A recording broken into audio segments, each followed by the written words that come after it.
가려고 읽으시는 분들이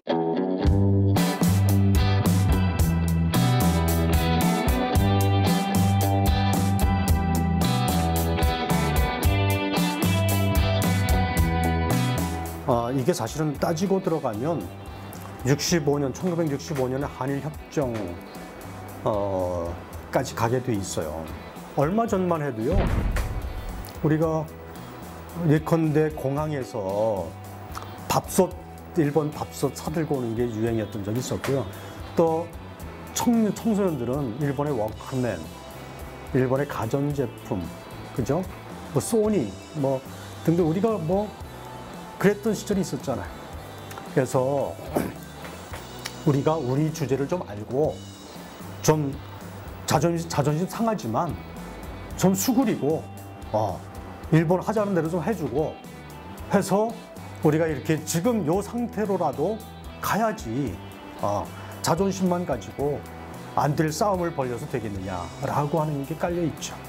하지만 저는 젊은 세대들은 그 역사 인식에서 상당히 벗어나 있다고 보고, 저는 이 부분에서도 젊은 세대의 인식이 훨씬 정확할 수 있다. 최근에 한일 관계, 한일 관계도 지금 한국이 엄청나게 성장했지만 해방 이후 지금까지 한 번도 한국이 일본과의 경제적인 관계에서 대등한 관계를 누려봤거나 혹은 경상수지, 무역수지에서 어떤 그런 균형을 이뤘거나 한 적이 없어요. 지금까지 한국 경제가 계속 성장해 왔음에도 불구하고 핵심 부품 산업이나 지금 그걸 가지고 목줄을 죄고 있는 건데, 소재 산업이나 부품 산업이나 핵심에서는 일본에 지금도 의존하고 있어요. 경제적으로 이렇게 예속이 되어 있으면요, 정치적인 주권이나 양국과의 관계에서 온전하게 대접받을 수 없어요. 정치적 주권 행사에서도 계속 지고 들어가게 돼 있어요. 이게 사실은 오늘은 언급하지 않았지만 따지고 들어가면 1965년에 한일협정 까지 가게 돼 있어요. 한일협정에서 한국과 일본이 국교를 이제 정상화, 수교하면서 이제 기존의 과거의 역사적인 비극에 대해서 마무리를 짓는 한일 협약을 맺었잖아요. 이게 이제 불충분했거나 여기서 모호했거나 해서 지금의 사태가 끊임없이 반복되는 거였어요. 근데 이제 박근혜 대통령은 박정희 대통령의 딸이고, 박정희 대통령 시절에 여러 가지 논란이 있고 공과에 대한 해석이 있지만 그 부분에 대해서 민감하게 반응하는 대통령이었어요. 박근혜 대통령과 그 정부는 그 박정희 대통령이 체결했던 65년도 한일 협약의 정당성을 계속 유지하고자 하는 그런 사적 이해가 작동했다고 봐야 되는 거죠. 어른 세대들이 갖고 있는 인식의 한계가 저는 있다고 봐요. 그건 뭐냐면 일본을 이길 수 없다라고 하는 패배의식이에요. 과거에 일본의 식민지를 겪었고, 그 다음에 젊은 시절에 해방되고 나서도 50년대, 60년대, 70년대, 80년대까지 아까 잠깐 얘기 나왔던 워크맨, 그리고 밥솥, 각종 전자제품, 모든 생필품까지 일본의 앞선 기술과 상품을 늘 보고 살았던 그분들이 지금 이제 원로 세대들인데, 그분들 기억 속에는 일본은 한국으로서는 따라잡을 수 없는 상당히 높은 산이에요. 그것이 이제 평생을 거친 삶의 체험 속에 전 녹아 있다고 봐요. 하지만 저는 젊은 세대들은 그 역사 인식에서 상당히 벗어나 있다고 보고, 저는 이 부분에서도 젊은 세대의 인식이 훨씬 정확할 수 있다. 우리 한국의 현대사는 엄청나게 변화했고, 한국은 엄청나게 발전해 왔어요. 성장해 왔고, 군사, 정치, 외교, 경제 모든 면에서 지금 외국에서 한국을 바라보는 것은 상당한 수준에 와 있거든요. 이걸 젊은 세대들은 그걸 느끼면서 잘하고 있어요. 그래서 우리 국가에 대한 프라이드도 있고요.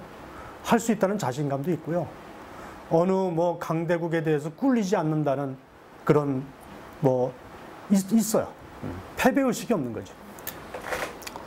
그래서 이런 젊은 세대들의 그러한 인식이 저는 이번 위기를 극복하는 데에도 큰 동력이 될 것이다. 그리고 원로 세대들의 그 걱정과 우려, 패배의식을 제가 이해 못하는 것은 아니지만 그것이 답은 아니다. 그리고 젊은 세대들을 믿고 이렇게 같이 힘을 모아주시는 노력도 필요하다. 그렇게 생각을 해요. 한국처럼 세대차가 큰 나라가 없어요. 우리가 지금 그런 시대를 살고 있어요. 이 얘기는 또 다른 말로 하면은요, 원로 세대는 원로 세대들대로 힘들어요. 왜? 너무나 빠른 변화에 적응하는 것이 거의 사실상 불가능하기 때문에. 과거 원로 세대들은요, 자기가 젊었을 때는 농경시대를 살았어요.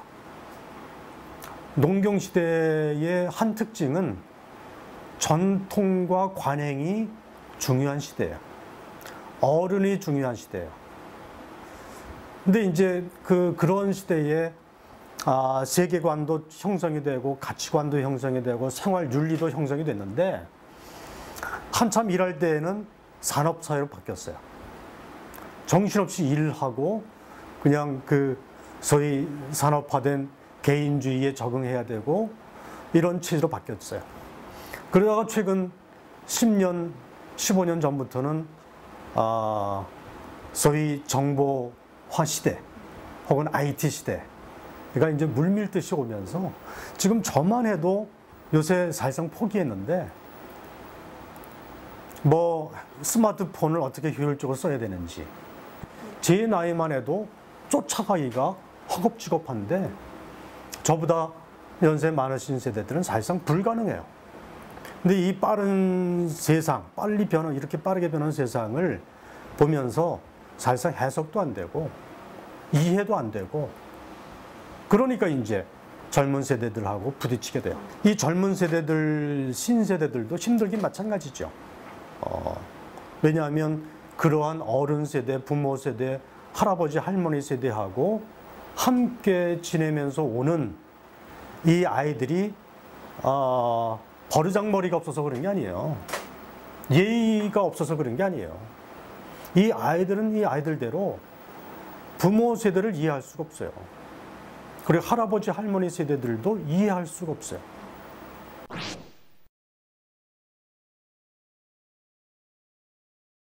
일단 쉽지 않다는 걸 전제로 해야 돼요. 저는 젊은 세대들보다 연세 드신 원로 세대들에게 더 부탁하고 싶어요. 학교에서는 선생님, 집에서는 부모, 혹은 할아버지, 할머니 세대, 사회에서는 어르신들이 이 젊은 세대들을 좀 더 믿고, 그리고 자신이 그동안 살아왔던 세상과 지금 젊은 세대가 살아가야 될 세상이 너무 다르다라고 하는 것을 이해하시면 좋겠어요. 그게 첫발이에요. 사회는 이렇게 빠른 속도로 가요. 우리 자녀들은 그 세상을 헤치고 살아갈 아이들이에요. 우리 어른 세대가 사실상 해줘야 될 역할이 있다면, 앞으로 닥쳐올 미래 세대가, 미래 사회가 어떤 사회인지를 어른들이 공부해서라도 아이들에게 준비시켜주는 게 사실은 바람직한 역할이에요. 선생님들이나 부모들이. 그걸 해야 되는데, 근데 그렇게 못하고 있어요. 그렇게 못하는 것뿐만이 아니고 옛날식을 강요해요. 옛날의 사고방식, 내가 살아왔던 그런 문화, 그런 세계관을 아이들에게 강요하거나 요구해요. 그거는 우리 아이들을 버리는 지름길이에요. 아이들을 위하는 게 아니고, 그런 부모님들이나 기성세대가 강요하거나 혹은 요구하는 그런 과거 가치관, 세계관을 아이들이 가지고 세상에 나아가면 그 아이가 세상에서 적응할 수도 없고요. 헤쳐갈 수가 없어요. 그건 아이들을 버리는 길이에요.